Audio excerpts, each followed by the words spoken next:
Hij is een ware boksenlegende uit Münster, Geleen en omstreken. Ger van Haan, ruim 50 jaar doet hij boksen. Hij geeft les aan de grote der aarde en nu stopt hij ermee. Hij is 65, gaat met pensioen, dus de hoogste tijd voor een Limburgs lintje. Nummer 3 was het. Is dat nummer 3 volgens mij? Duidelijke bel. Daar hou ik van. Goeiedag. Hallo. Oh, echt waar? Ja. U heeft ons opgegeven, Ja. hè? Of niet? Ja.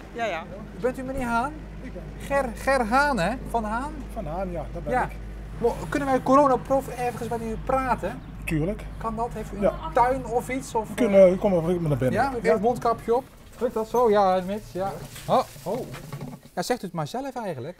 Ja, ik schreef al één natuurlijk, omdat ik sowieso Ger laatst ben tegengekomen, waardoor hij zei van, god, ik wil toch gaan stoppen met het trainerschap. En dan denk ik van, ja goed, dan moet dit nu komen. En dan denk ik, ja, ik respecteer Ger zoveel.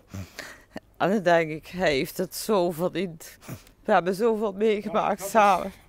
Dus ik denk dat dit, ja. Ik word er ook weer emotioneel, want er is genoeg gebeurd in de jaren.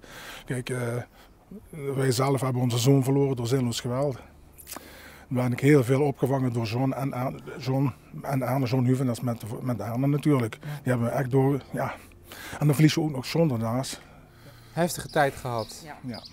Ja, dan, nou goed, dan is toch een mooi moment dit. Misschien komt u er bij me. Want u bent de vrouw, hè? Toch komt u mij een beetje op de achter. Mag u hier, ik geef op coronaproef, geef ik u, want u mag hem, als u dat goed vindt, bij meneer opdoen. En ja, misschien nog wat vertellen, ik weet het niet. Ger, ik heb zoveel respect voor dich. En, Sorry, ik word even emotioneel. ja, maar, ik ook.